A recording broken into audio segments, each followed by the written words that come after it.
Why is everything still so messed up? That's the question I've been asking in prayer this past week. Easter, we know, is the celebration of Jesus' victory over sin, death, and Satan. And it was an all-encompassing victory, Jesus leaving no doubt. My favorite image of an icon of Jesus rising from the tomb with just in all his glory, six-pack included. There he is, rising from the tomb. Complete victory. Satan has been defeated. Scripture speaks of this. One of the passages, again, I've been praying with is Colossians chapter 2, verses 13, 14, especially 15. It talks about the devil, through Jesus' resurrection, the devil being disarmed. It says, uses language of being triumphed over, of being made a public mockery.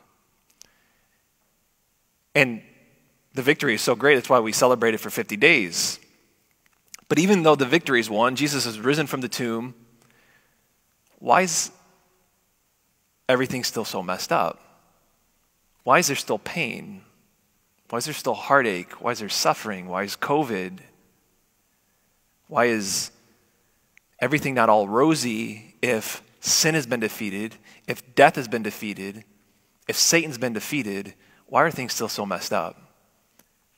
In our second reading, Peter's writing to the Christian community. He's writing to baptized believers, those that have been incorporated in Jesus' death and resurrection. Death has been defeated for them. Their sin no longer power over them. But yet, Peter is writing to this community here, and he's writing to this community who's suffering. The very beginning of this passage we heard, he's just encouraging them. Persevere in your suffering. Because the battle continues. Even though the victory has been won with Jesus' resurrection, the battle continues. So if you imagine, at least this is how my mind works, imagine it's Jesus' resurrection is as if Jesus punched Satan right in the gut. And there's Satan, he's on the floor, he's defeated, he's powerless. There's no chance he can get up. He's on the floor, completely defeated, game's over. And yet as he's on the floor, he can still squirm. He kicks. As he's on the floor, he can still swat as he's on the floor. He can still hiss and nag us and whisper. And if we get too close, he can pull us down with him. He can pull us down to experience the defeat that he has.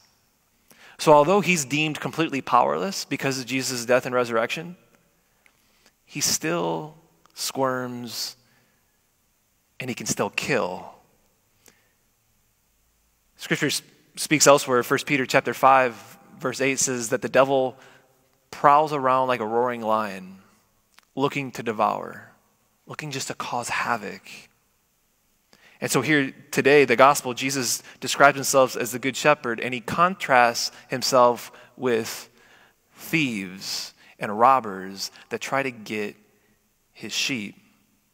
And so this section we just heard, that Father Don proclaimed, Jesus is giving the image of a sheepfold. You're like, what's a sheepfold? Well, Jesus is describing this little stone enclosure where the shepherd would keep the sheep at night. And the sheep would stay there. There'd be a little opening. And oftentimes the shepherd would lay there so as to keep the sheep from coming out. But the sheep would be in this sheepfold so that the thieves and robbers couldn't have easy access to them. And Jesus is clear in the gospel in verse 10 that a thief comes to steal, to slaughter, and to destroy. In other words, the battle's still on. Like Satan's the thief who wants to rob. St. Ignatius picks up on this image. St. Ignatius, a Jesuit missionary priest, he describes the devil as a thief attempting to rob and get into a city. And cities were built back in the day with a wall around the city, a stronghold. And before someone would try to conquer the city, they would camp outside the wall, keeping the inhabitants of the city out of view. They couldn't see them, and they would camp out, and they would ride along the city gates, the city wall, and they would slowly and carefully circle the entire stronghold of the city, noticing where the weak spots in the wall are. And after the circuit around the wall is complete, they've identified the weakest spot of that stronghold. And when they identify the weakest spot of the stronghold, they say, that's where we're going to go. That's where we're going to get in. That's their weak spot. That's where they're vulnerable. That's where they're susceptible of the enemy getting in. And then they attack. And Ignatius says that's exactly how the evil one operates. Satan just watches us. He watches to see where the weak spot in the wall is. And as soon as he identifies the weak spot in us, that's where he attacks. That's where he gets in and he causes havoc interiorly. And we all have weak spots in our walls. And I think as this lockdown continues and the time, our days can look different, I think what can manifest is just with the different times, what's manifesting can be weak spots in our walls. Things in this time can rise up to the surface. So we're spending more time at home, more time with family, more time with kids, more time with spouse, more time with ourselves. And so as we're spending an unusual amount of time in just different things, more time in relationships, doing different things look different now, things can come to the surface. Different things are manifesting. Weak spots can be manifesting in our city wall. You know, I read a study or an article 2 weeks ago that mentioned the time of online streaming on Netflix, Amazon Prime, YouTube, they've just skyrocketed in the month of March and April. Lockdown, people are using their time different just with the live streaming on Netflix, Amazon, YouTube, and YouTube. And so as time is being used differently, tendencies can come up. Like, okay, maybe I'm going towards these things I find when I'm alone. And it's hours and hours and hours now. Not immoral of doing that, scrolling through feeds, but just feeling like garbage afterwards. And because maybe it's an increased amount that I'm doing it, it's coming to the surface, it's manifesting that, I'm noticing this now. Or just noticing what my tendencies are when I feel alone. Like how am I discovering that now? Or maybe when I'm angry, more time with family. Like, man, I really don't express my anger well, and I'm beginning to notice that more right now. It's coming to the surface. When I feel rejected by someone, when I feel alone, I see that I tend to do this, and I see that it's a weak spot in the wall. And always what's behind the weak spot is something that's crying out for attention. There's a spot of hurt. That's why the weak spot's there ultimately. And it needs attention. Because that's the spot that the evil one has identified, and he keeps getting in over and over and over again to steal, to slaughter, and to destroy. And the temptation is for us to look at that, to like, as these things are manifesting, and I'm noticing them, and it's coming to the surface in these last couple of weeks or months, the temptation to say, it's just that weak spot on my wall is just too much, or it's that weak spot's been there for too long, it's too big, the evil one's just gotten in there over and over and over again. He's had free reign into my city, and he's been causing havoc through this spot for too long. And so then maybe we veer away from giving it attention. But here today, Jesus is inviting us to be his sheep, to hear his voice, to hear the shepherd's voice.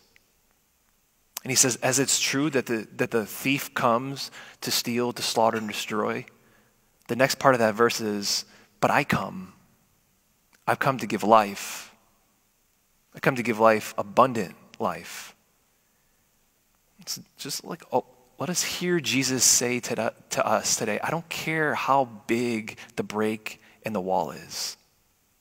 I don't care how long the break of the wall's been there. I don't care how many times the evil one's gotten in on that spot. It doesn't matter, because I'm the good shepherd. I know you, and I love you, and I know about the weak spot, and I just want to go there. And so the thief does come, and if we shouldn't be surprised when the thief comes, because Jesus tells us the thief comes. But he says, I come. He comes with his rod and staff in hand to guard and protect that spot, to guard and protect us. But he doesn't just come to guard and protect. He comes also to heal.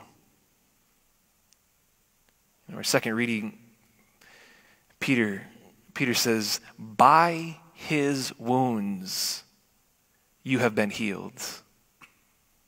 For you have gone astray like sheep, but you have now returned to the shepherd and guardian of your souls. Do we see him this morning as our shepherd? Do we see him as the guardian of our souls? One who he says he's laid down his life for us, and he'll lay it down again and again and again.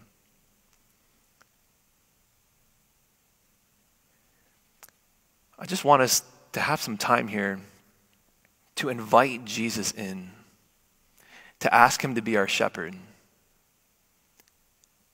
to ask him to come and just to show him our weak spot in our wall, and ask him to lay there, to be there. Jesus is the good shepherd. The thief and the robbers are there, and they plan their attack to get in. Let us be the sheep, to hear his voice, and to know that he looks on us tenderly to protect and to guard and to heal.